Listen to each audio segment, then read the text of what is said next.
산맥을 등반한 분이라면 여러분은 누가 떠오르시나요? 아마 모든 사람들은 어문길 대장을 생각하실 것입니다. 어문길 씨는 세계에서 가장 높은 산인 에베레스트 8,848m라고 그러죠. 이 에베레스트 산을 4번이나 올랐으며 세계에서 8,000m가 넘는 산이 16개 봉우리인데 이 16개 봉우리를 모두 정상에 오른 세계 최초의 산악인입니다. 그런데요, 이 세계 최고봉인 에베레스트 8,848m의 산을 무려 30번이나 오른 사람이 있습니다. 이 사람은 지난번에 30번째 올랐다라는 보도가 있었는데 자신이 29번째 오르고 난 열흘 만에 또 올랐다라고 하는 기록입니다. 작년과 2019년에는 일주일에 2번씩이나 오른 기록도 있어요. 그러니까 이분은 그러다 보니까 에베레스트뿐만 30번만 올랐어요. 어문길 대장은 4번밖에 못 올랐는데. 근데 이분은 여기만 아니라 다른 유명 이 히말라야에 있는 산들을 오른 그러한 경력을 가지고 있습니다. 이 사람은 카미리타라고 하는 54살에 어문길 대장은 우리 나이로 65세시고 만 64세시죠. 근데 10년 젊으신 이 카미리타라고 하는 사람은 네팔 사람인데 이 사람은 세르파입니다.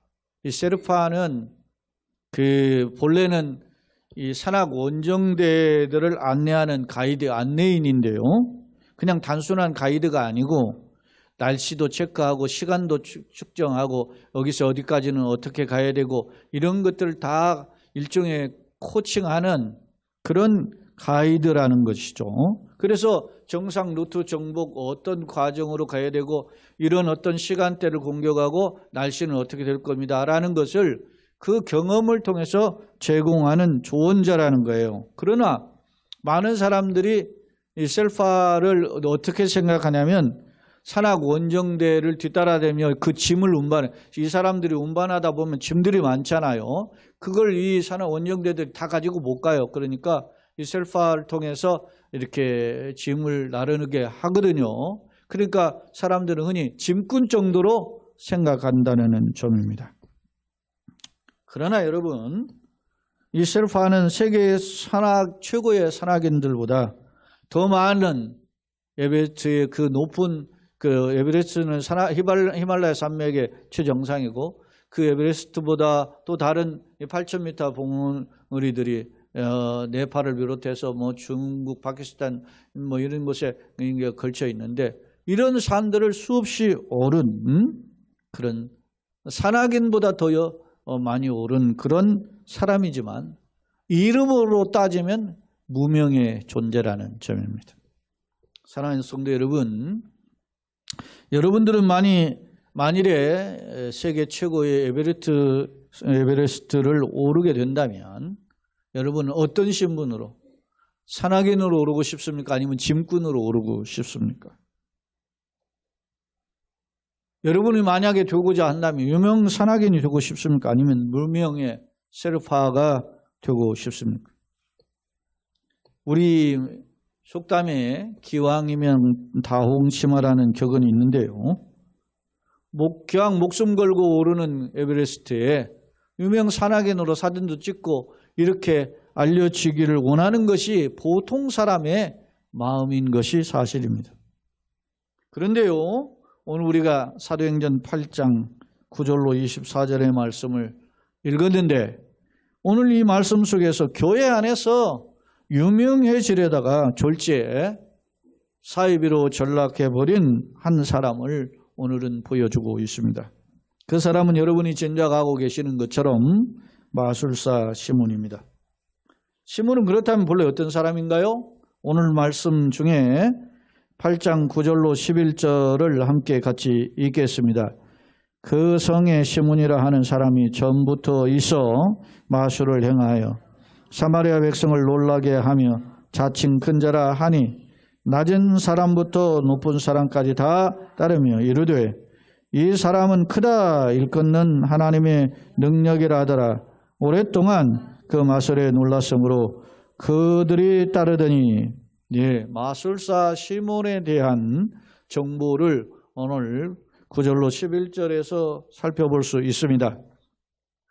내용을 정리하면 마술사 시몬은 오랜 기간 사마리아 사람들을 놀라게 했던 마술사인데요.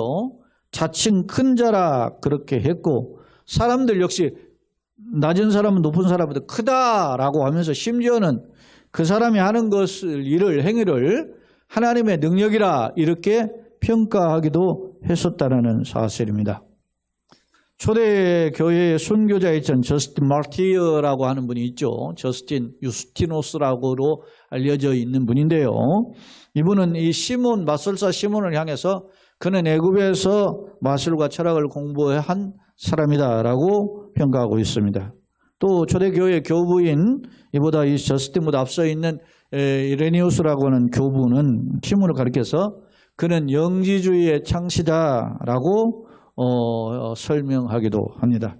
어찌됐건 시몬은 당시 사마리아에서 오랜 기간 마술을 통해서 사람들을 현혹했고 그리고 지위 구원을 막론하고 그를 추종하게 만들었던, 다시 말하면 세상적으로는 인기가 있고 명예도 있고 권력도 있는, 돈도 있는 그런 사람, 세상적으로 잘 나가는 사람이었음을 알 수 있습니다. 그런 이 마술사 시몬이 오늘 본문에서 놀라운 광경을 목격하게 되었다는 사실입니다. 그 내용을 우리가 한번 살펴볼 필요가 있어요. 자, 우리가 읽지는 않았지만 5절로 8절 말씀을 한번 같이 읽어보겠습니다. 빌립이 사마리아 성에 내려가 그리스도를 백성에게 전파하니 무리가 빌립의 말도 듣고 행하는 표적도 보고 한 마음으로 그가 하는 말을 따르더라. 많은 사람에게 붙었던 더러운 귀신들이 크게 소리를 지르며 나가고 또 많은 중풍병자와 못 걷는 사람이 나으니 그 성에 큰 기쁨이 있더라. 할렐루야. 자, 빌립은, 여기서 나온 빌립은 초대교회에 첫 번째로 세워졌던 7 집사가 있죠. 그 중에 한 사람이 빌립입니다. 근데 이 빌립이라는 사람이 사마리아 성에 내려가서 이제 그리스도를 백성들에게 전파했다. 그러니까 예수님은 메시아다. 그리스도라는 말은 메시아의 히브리어로는 메시아고 헬라어로는 그리스도잖아요. 같은 말이죠. 이 말은 기름 부음 받은 자라는 의미지만 내용을 들여다보면 그게 구세주 그런 뜻입니다. 그러니까 메시아, 그리스도, 구세주, 기름 부음 받은 다 같은 뜻이에요. 그러니까 예수님은 우리가 기대하는 구세주라고 하는 것을 전파했는데 말도 하고 그게 복음도 전하고 그렇게 하면서 거기에 찾아오는 사람들 중에는 여러 어떤 육체적, 정신적 질병을 가지고 있는 사람들이 있단 말입니다. 그들을 해서 하나님의 이름으로, 예수님의 이름으로 표적을 행하는 역사가 나타났어요. 그런데 오늘 이 7절에 보니까 많은 사람에게 붙었던 뭐가? 더러운 귀신이 떠나가고 그리고 또 많은 중풍자와 못 걷는 사람, 이건 뭐 불치병, 난치병이잖아요. 이런 병자들도 치유되는 역상이 있어요. 그러니까 그 성에 큰 기쁨이 있게 되었다.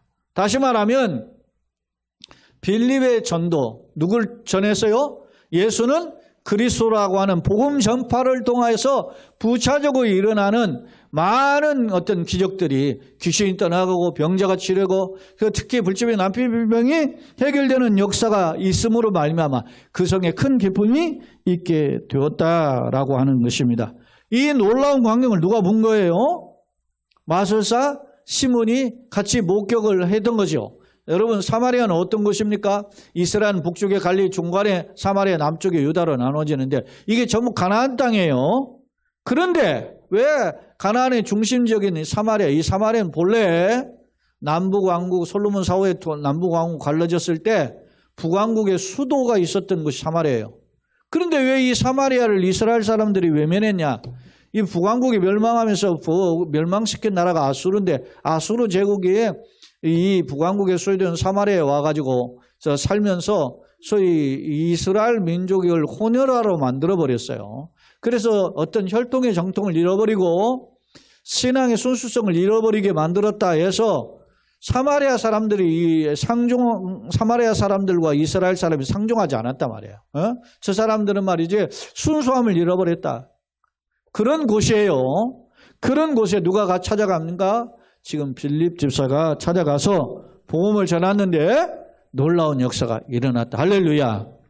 여러분, 우리가 외면하고 우리가 제껴놓은 사람에게 누군가가 복음을 전했는데 그 사람이 예수 영접할 수 있다. 믿습니까? 이게 하나님의 역사란 말입니다.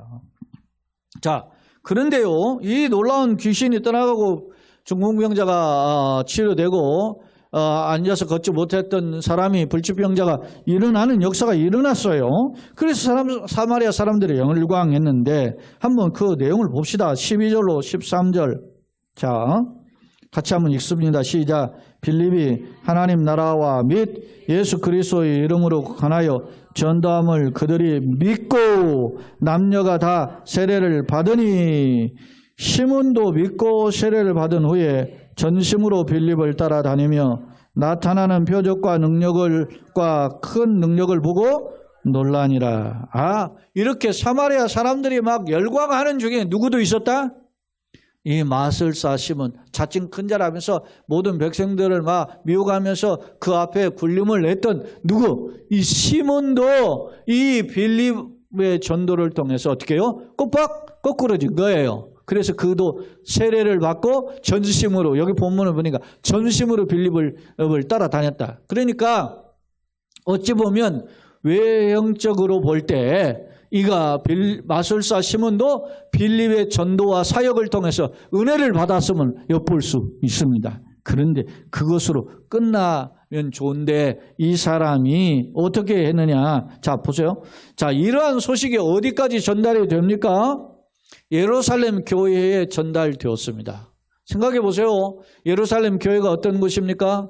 예루살렘에 하나님의 말씀이 하루에 3,500명 막 증거되고 막 회개하고 돌아오는 역사가 있었는데 당시 예루살렘 교회에 강력한 핍박이 일어났어요. 누가 핍박이야? 주동자가 누굽니까? 사울이죠. 사도 바울로 알려진 사울이에요. 사울이. 이거 바울이 되기 전에 교회를 핍박한 사람이 사울 아닙니까? 이 사람으로 인해서 교회가 큰 핍박이 나서 지금 뿔뿔이 흩어진 상황이란 말입니다. 근데 소문이 들려지기를 사마리아 저 이방 땅으로 여겼던 이 사마리아 땅에도 예수를 믿고 변화 역사가 일어났다. 할렐루야. 소문이 들려지니까 예루살렘 교회의 사도들이 그렇다면 수제자인 베드로와 사도 요한을 같이 이제 당신들이 한번 가보세요. 그래서 베드로와 요한이 예수님이 친히 사랑하신 제자들 셋 중에 둘이잖아요. 그 중에 이 둘이 지금 이제 가게 된 겁니다. 어디로 갑니까?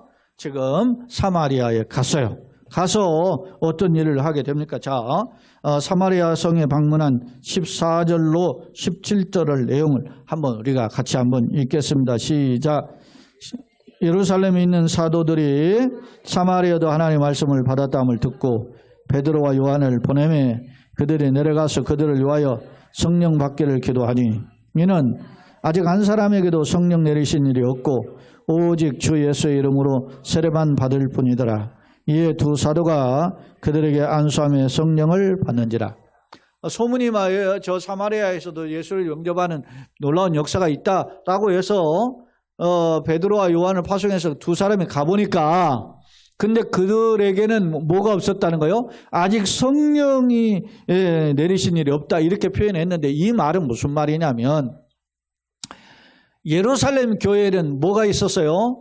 오순절에 마가의 다락방에 120명의 성도들이 기도할 때 저녁 기도에 힘쓸 때 그들에게 놀라운 성령 임재 역사가 일어났죠.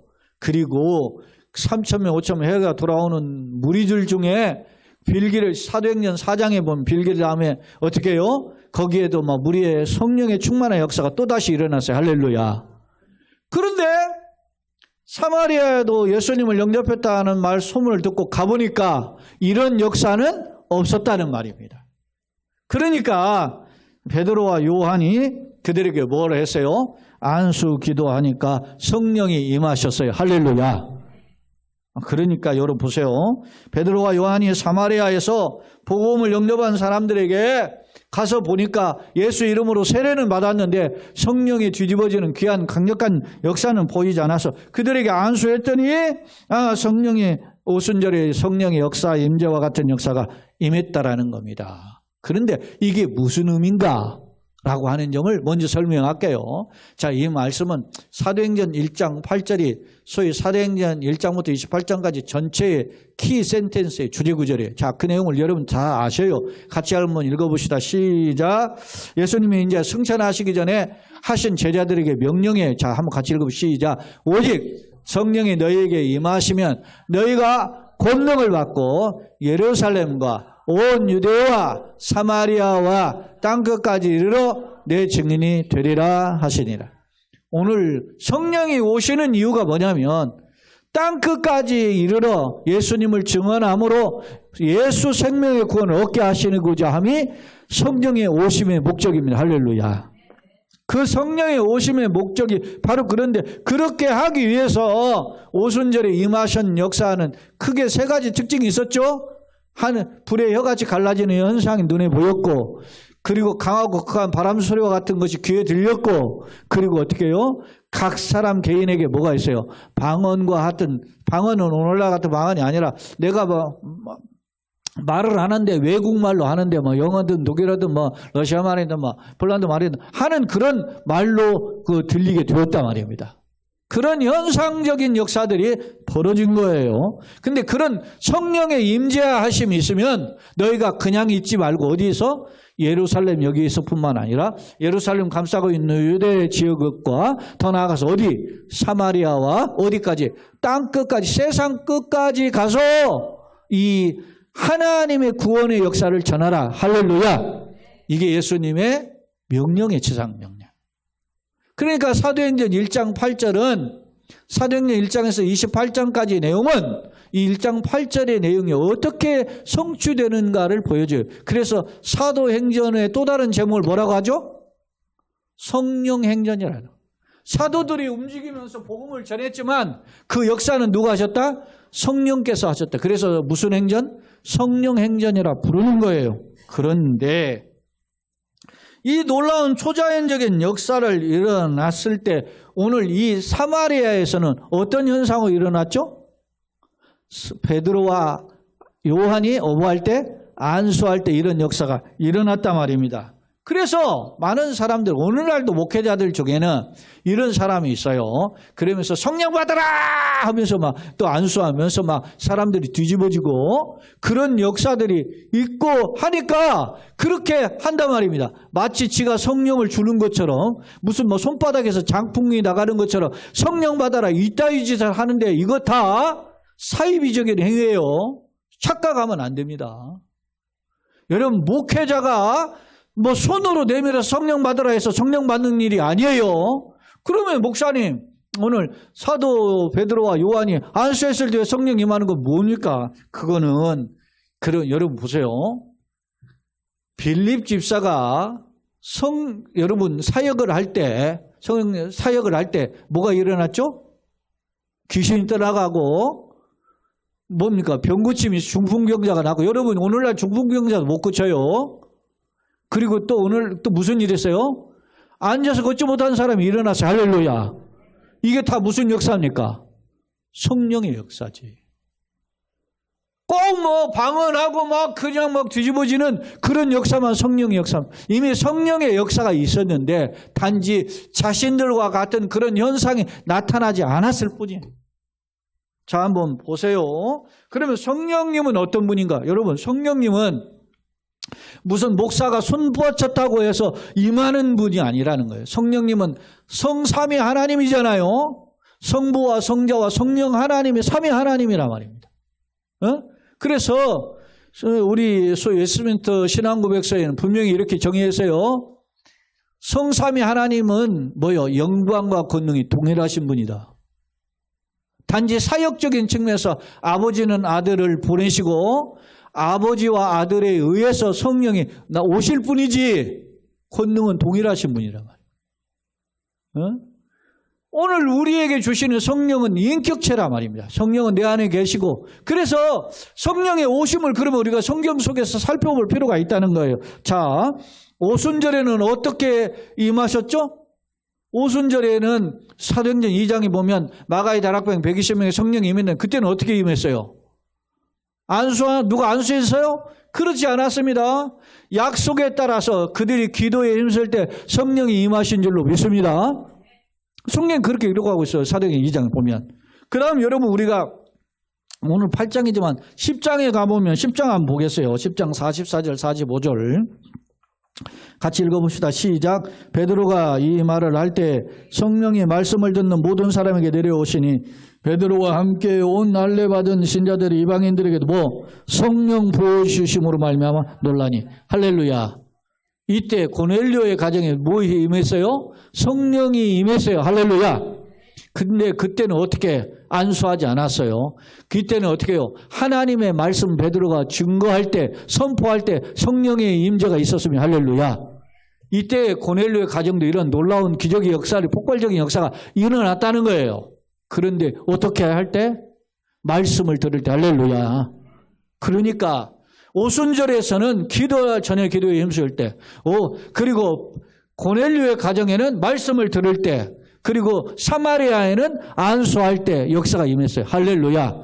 이 말은 무슨 말입니까? 하나님이 성령의 임재는 하나님의 주권적으로, 하나님의 일방적으로, 하나님의 은혜로 주시는 선물이다. 믿습니까? 내가 손에 장풍을 뿜는다고 해서 누구한테 안수한다고 임하는 게 아니라는 거예요. 성령의 임재는 하나님의 은혜요 선물임. 믿습니까? 그래서 우리가 기도하는 거예요. 하나님 나에게도 성령의 충만함을 주시옵소서. 성령의 오시옵소서. 그래서 오늘 또 우리가 이 시간 말씀을 들을 때 성령께서 우리의 마음을 터치하면 우리의 마음에 뜨거움이 임하게 되고 성령의 역사가 임하는 줄로 믿습니다. 누가복음 24장에 보니까 엠마오 마을로 되돌아가는, 예루살렘에서 되돌아가는 글로바의 동행자, 그 동행자의 이름은 아마 마리아로 보내는 아내일 것으로 보여져요. 그들이 슬픈 기색을 띠고 갔어요.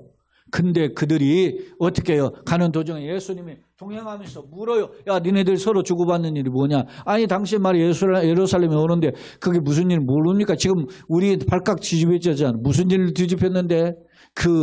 죽었다고 하시는 분이 우리 중에는 그 죽었다 하시는 예수님을 우리가 보았는데, 우리 중에 여인들이 죽은 예수님 보았다고 합니다. 그래서 발칵 뒤집혔는데요. 그러니까 이 어리석은 자들의 선지자를 말하는 더디 믿는 자들이 하면서 예수님이 그들의 그들을 동행하면서 말씀을 깨닫게 해요. 그러니까 그들의 마음이 어떻게 해요? 뜨거워졌다. 할렐루야. 말씀을 통해서 역사가 일어났어요. 그러니까 그들이 눈이 밝아져가지고 예수님을 누군지 알아보았잖아요. 사랑하는 성도 여러분, 성령의 이런 역사는 성경의 여러 곳에서 다양하게 우리에게 보여주고 있습니다. 바라기는 우리도 이런 성령의 은혜의 주인공이 되기를 예수님의 이름으로 축원합니다. 문제는 오늘 18절 19절에 보세요. 오늘 10장 18, 19절에 이 마술사 시몬이 어떤 일을 하는 거 보세요. 자, 한번 같이 읽어봅시다. 시작. 시몬이 사도들의 안수로 성령 받는 것을 보고 돈을 들여 이르되 이 권능을 내게도 주어 누구든지 내가 안수하는 사람은 성령을 받게 하여 주소서 하니. 마술사 시몬은 착각한 겁니다. 뭘 생각하죠? 안수를 하니까 일어나니까 내가 안수하면 이런 일이 벌어질 수 있겠다. 그래서 내가 누구든지 말이죠. 내가 안수한 사람마다 막 뒤집어지고 막 까부러치는 그런 역사가 있었으면 좋겠다 하면서 자기가 그동안 이런 마술사의 마술 행위로 자칭 큰 자라 하면서 작은 자는 큰 자에 다 높임을 받으면서 돈을 떼거리로 벌었잖아요. 그 떼돈 벌은 그 돈을 가지고 이 베드로에게 드리면서 나에게도 이런 성령 받게 하는 그런 기술을 전수해 주세요. 이렇게 부탁했던 것입니다. 바로 이러한 마술사 시몬에 대한 베드로의 대답이 무엇입니까? 보세요. 20절로 23절 말씀 같이 읽겠습니다. 베드로가 이르되 내가 하나님의 선물을 돈 주고 살 줄로 생각하였으니 내 은과 네가 함께 망할지어다. 하나님 앞에서 내 마음이 바르지 못하니 이 도에는 네가 관계도 없고 분깃될 것도 없느니라. 그러므로 너의 이 악함을 회개하고 주께 기도하라. 혹 마음에 품은 것을 사하여 주시리라. 내가 보니 너는 악독에 가득하며 불의에 매인 바 되었도다. 사랑하는 성도 여러분, 오늘 베드로는 그를 어떻게 해요? 꿰뚫어 본 겁니다. 네가 세례를 받고 예수 믿고 빌립 따라다니는 것으로 내가 들었지만은 내가 보니까 너희는 악독에 가득한 놈이다. 에?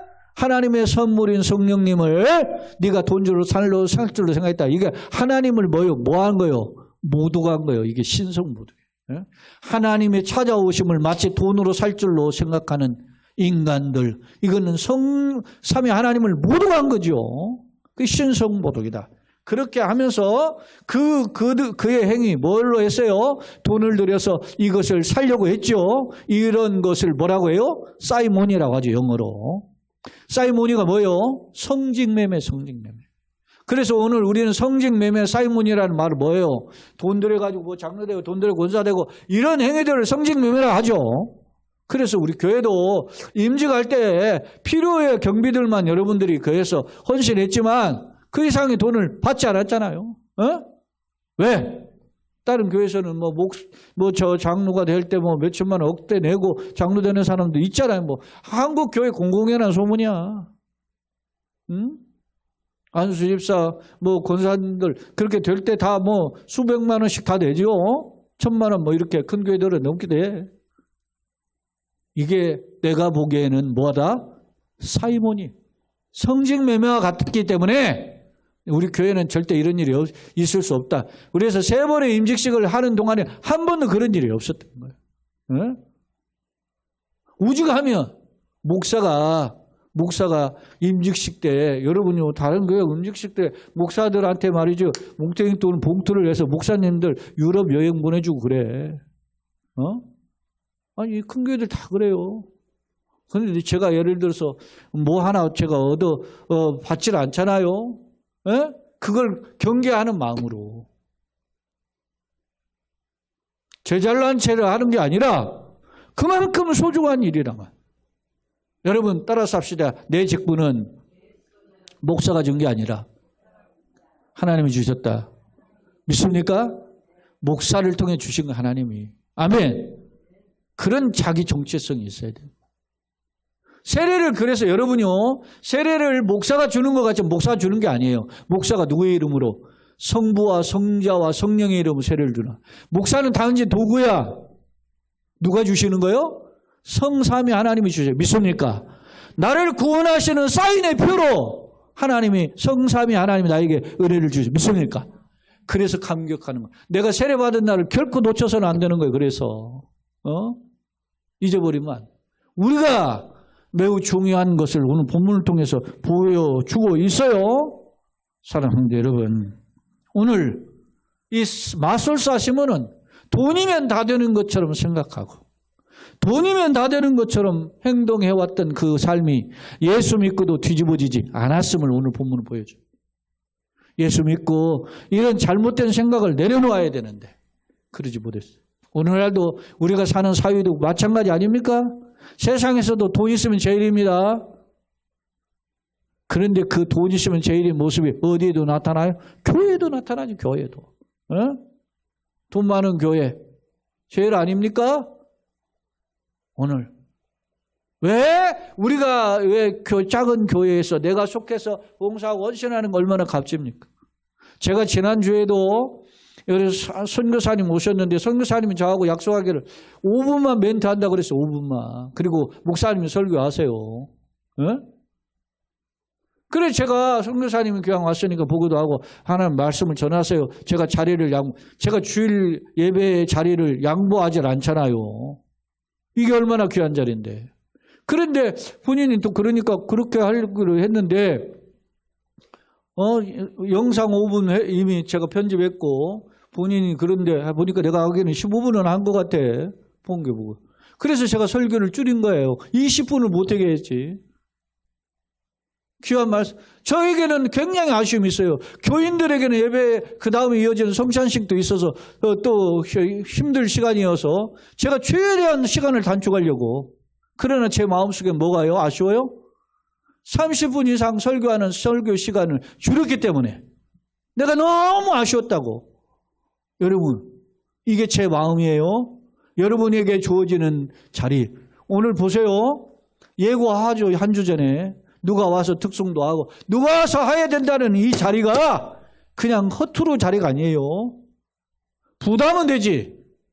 여러분 설교가 쉬운 줄 아세요? 오늘 제가 1시 반에 들어가서 잤어요. 새벽 설교 할 준비를. 결코 쉽지 않습니다. 수십 년을 이 강단에 선 사람도 사랑해 여러분. 모두가 우리의 하나님의 손에 붙들리기를 예수님의 이름으로 축원합니다. 이 일에 최선을 다하세요. 작은 교회에서 종성하든 큰 교회에서 종성하든 하나님 보시기에는 똑같은 거예요. 그 일을 가치 있게 여겨서 하나님 앞에 헌신하는 복된 그릇들이 되기를 예수님의 이름으로 축원합니다. 말씀을 정리합니다. 여러분 그렇다면 나의 모습은 뭡니까? 앞서 제가 어물기길 대전과 셀파의 그 모습을 비교한 이유가 뭡니까? 사람들은 그 세계 최고의 등정한 어문길은 기억하도 이 셀파의 이름을 제가 소개했지만 저 자신도 소개하고 이름을 잃어버려요. 이 사람은 잘 몰라요. 이게 보통의 세상 방식이에요. 그러나 그보다 더 많은 고통, 더 많은 역경을 겪으면서 에베레스트에 오른 사람은 있어요. 마찬가지입니다. 오늘날 우리 하나님 기뻐하시는 일 속에는 세상 속으로 박수받고 유명한 사람이 즐비합니다. 그러나 우리는 이름도 없이 빛도 없이 살지만 하나님이 기억하시면 족한 인생이 될 줄로 믿습니다. 주님이 기억하시는 인생이 되어야 돼요. 나는 어떤 기준으로 어떤 소망을 가지고 사는가? 그건 뭘까요? 마인드입니다. 마인드. 나는 어떤 사람으로 살 것인가? 마인드가 중요하다. 제가 예전에 한번 소개한 게 있죠. 황희정성의 노년에 은퇴해서 시골에 사는데 시골에 한 농부가 찾아왔어요. 정성님, 대감님, 저희 아버님 제사가 오늘인데 마침 집에 송아지를 낳습니다. 어떻게 하죠? 송아지를 돌보느라고 제사를 못 드리겠죠? 그랬더니 그럼 그래야지 그렇게 하고 말을 했어요. 그리고 한 이틀 있다가 또 다른 농부가 왔습니다. 대감님 왜 그러냐? 상의할 일이 있습니다. 뭔데? 저희 집에 돼지가 새끼를 낳는데 그래도 오늘 아버님 제사인데 제사는 드려야 되겠죠? 그랬더니 그럼 드려야지 그랬더니 이제 그가 나한테 부인이 황희정성은 물어요. 아니 어떤 사람한테는 제사를 드리지 말라고 하고 어떤 사람은 제사를 드리라고 도대체 뭡니까? 그랬더니 황희정성이 지가 나를 찾아오기 전에 이미 마음이 정해져 있는 놈 아니냐. 안 드리려고 하는 마음을 가지고 나한테 상의하러 왔는데 그럼 그러라고 하지. 그랬을 뿐이고 이 사람은 그런 바쁜 일이 있지만 제사가 더 우선 중요하다고 생각했기 때문에 그래도 물어보려고 한 사람은 제사를 드리라고 했습니다. 마인드라는 거 마인드. 사랑하는 성도 여러분, 오늘 예배의 은혜는 여러분이 올라오는 심령 속에 발걸음 속에 이미 결정이 되는 거예요. 내 마음속에 은혜를 사모하는 자에게 은혜가 임하는 줄로 믿습니다. 그냥 도장 찍으러 온 사람은 그냥 도장만 찍는 거예요. 오늘 우리에게는 어떤 사람인가? 마술사 시몬의 마음인가? 아니면 은혜를 간절히 사모하는 마음인가? 오늘 나는 어떤가? 오늘 말씀의 거울을 통해 돌아보게 됩니다. 제가 여러분 소개했던 토저, 성령 충만의 표제라는 그 토저의 책 속에 성령 충만한 사람의 특징은 그가 뭘 원하는지를 살펴보면 알 수 있다 그랬어요. 다시 말하면 성령 충만한 사람은 예를 들면 그는 행복하기보다는 거룩하기를 열망한다. 그는 손해를 당하더라도 하나님 영광을 위해서 산다. 할렐루야. 이런 사람이 성령 충만한 사람이다. 할렐루야. 토저는 이렇게 말했습니다. 참된 신앙은 내가 이 땅에 살지만 내 중심 내 마음대로 사는 게 아니라 하나님 중심으로 살고 하나님을 기쁘시게 하고자 하는 마음으로 삽니다. 바라기는 우리 넓은들 교회에 속한 성도와 가정들이, 우리 교우들이, 현장에 올라온 성도나 영사에 참여한 자들이 하나님을 기쁘시게 하는 길을 걸어감으로써 우리의 삶, 우리 교회, 가정을 통해서 너 영광을 받으시고 우리는 하나님의 복의 통로가 되는 축복의 주인공들이 다 되시기를 예수님의 이름으로 축원합니다. 아멘. 참